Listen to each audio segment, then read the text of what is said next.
Welcome to Working for Women, the Independent Women's Forum podcast, where we are changing the conversation about women and public policy for the better.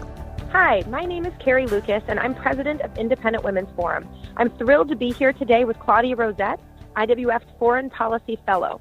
Claudia has a long, distinguished history writing on foreign policy and national security issues at some of the most prestigious newspapers and outlets anywhere. Now, most recently, Claudia had a piece on PJ Media on the recent airstrikes against Syria. But before we kind of turn to these most recent events, I'm hoping we can take a step back. Claudia, first, thanks so much for being here this morning with me today.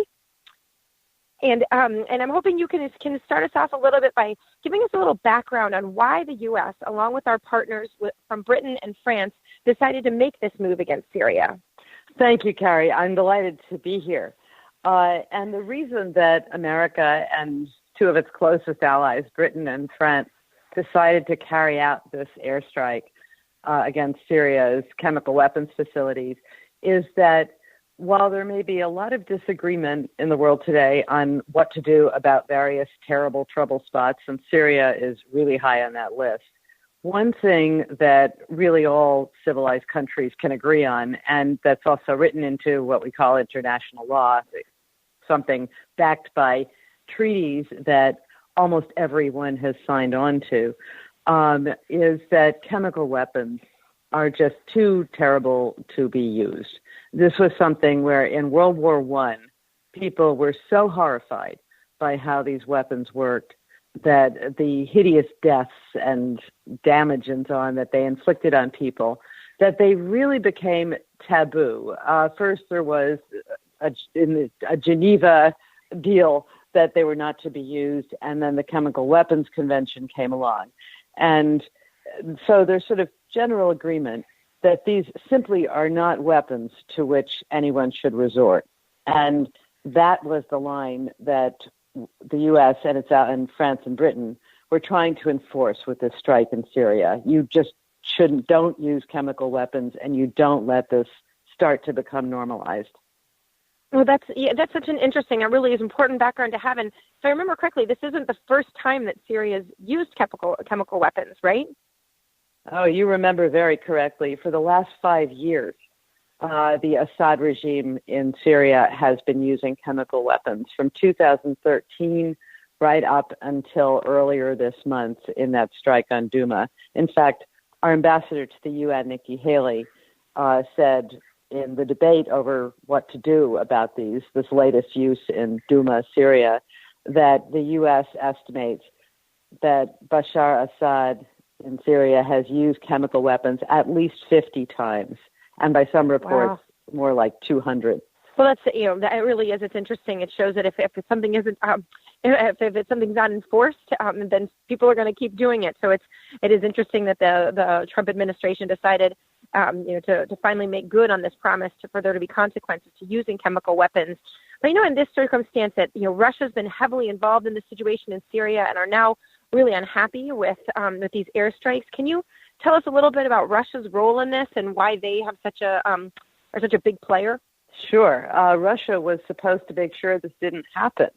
The way that's played out is when Assad was caught using chemical weapons in 2013, when President Obama was in the White House, there was great dismay in what to do. And President Obama had said in 2012 that if we saw Assad even getting really seriously preparing to use chemical weapons or using them, that would be a red line. The U.S. would do something. There was all this talk about a strike on Syria then.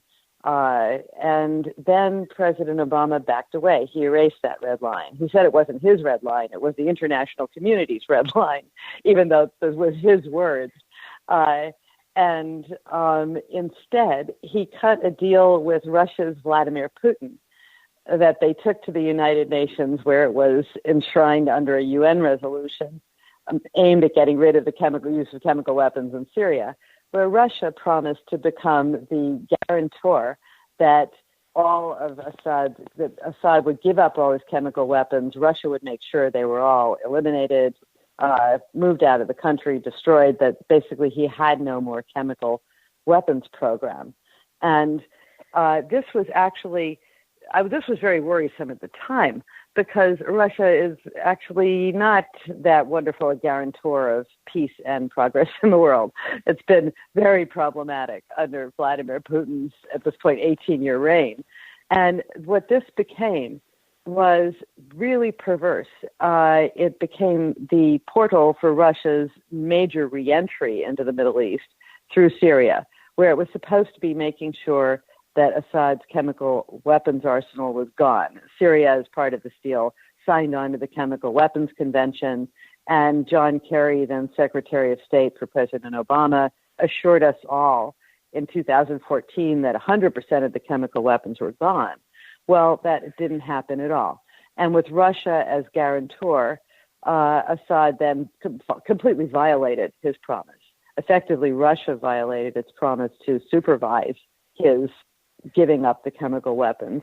And this is now flipped around to such an extent. In 2015, Vladimir Putin began sending in the Russian military for bombing strikes against the Syrian opposition to Assad, some of which included people the U.S. was backing in Syria. And then the problem at this point is that Russia its main goal really has been keeping Bashar Assad in power and keeping its own presence in Syria now that it's back in there. Well, and so Russia has become the defender of Assad while he uses chemical weapons. And if you watched Nikki Haley's debates at the United Nations in the week leading up to these airstrikes, Russia was reading scripts out of George Orwell, saying there was no evidence, there was nothing to go on here. Meantime, there was all sorts of evidence, and Russia has blocked the UN mechanism for inspecting and these alleged weapon strikes and attributing responsibility had expired last November. Russia is using its veto to stop the UN from renewing any ability to figure out, to sort of report who's doing these things. So basically, Russia's now running interference for Assad, having promised 5 years ago that it would stop him.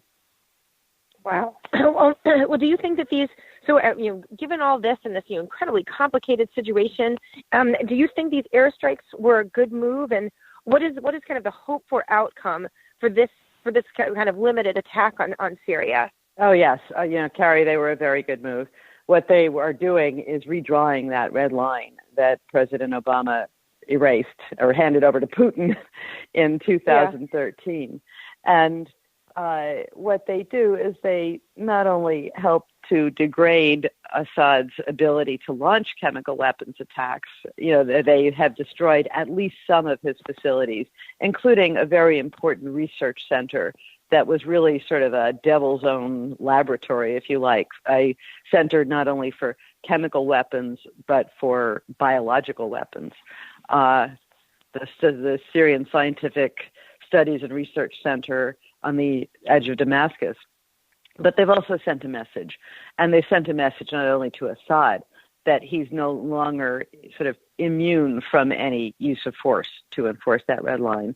They also send a larger message to other countries where dictators have been increasingly aggressive, predatory, hostile to American interests. And that would be, for instance, to Russia itself, Vladimir Putin, to China's president and dictator Xi Jinping, to Iran's supreme leader and tyrant Ali Khamenei, to North Korea's totalitarian tyrant Kim Jong-un, to all of them.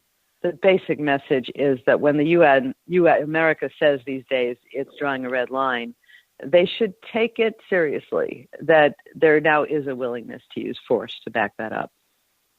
Yeah. Well, now, do you think these strikes will be enough to stop Assad from using chemical weapons again in the future? And what do you see as happening next, or what the next steps in this whole conflict are? Yeah, possibly it will take more. Okay, it's because what Assad and his backers in Russia, and by the way, his chemical weapons program has been helped along for years by North Korea. What that whole crowd of dictators is going to want is that the red line is now erased again. And he may well try it again to see what he can get away with. He still has the ability, although much degraded, to carry out such strikes. So he might try it. But the probability is probably lower because he's going to have to factor in, is he going to get hit again? And there's a trend here. Last year, there was the Assad regime carried out a chemical weapons attack with sarin, which is really horrible, in a year ago, April, this month. And President Trump responded by sending 59 Tomahawk missiles at an air base that had probably helped deliver that attack. This time, a year later, as the attacks have continued, it was at least twice the firepower. It wasn't the U.S. acting alone. It was the U.S., Britain, and France.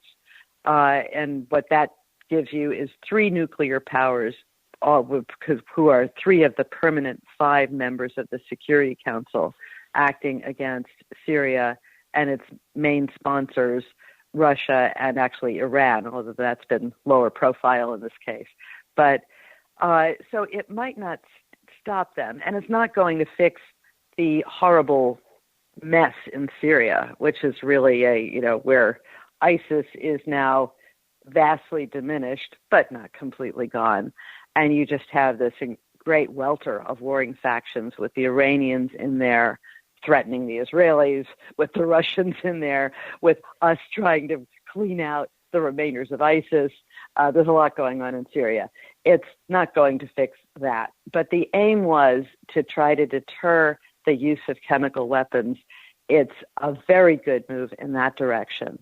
And if it happens again, we've sort of now set the stage for the case that there's every reason for another strike to be carried out, probably even bigger. That is what the so-called international community, the UN Security Council that engages in the debates over this, would be expecting, and the U.S. has already laid the groundwork for. So on balance, this was exactly the right move. It was a very good move. There's some controversy over, did it go far enough? I think it went as far as Britain and France were willing to sign on to. And for the sake of having that strike from 3 major allies, that it was probably calibrated just right, but it may take more. Yeah, well, this is, thank you, Claudia. This has been so helpful. I know that this is, there's such a kind of dangerous times and complicated issues. So this has really been helpful, I know, for me and giving me some background on news that's sort of a part of the world that I find sometimes difficult to make sense of. So I hope we can have you back again to give us another update on Syria. And then for everybody listening to this podcast, thank you for your time. To hear and read more from Claudia Rosett and others at IWF, please come visit us at IWF.org, where all issues are women's issues. If you enjoyed listening to this podcast, please give it a thumbs up, share it on social media, or stop by IWF.org for similar content.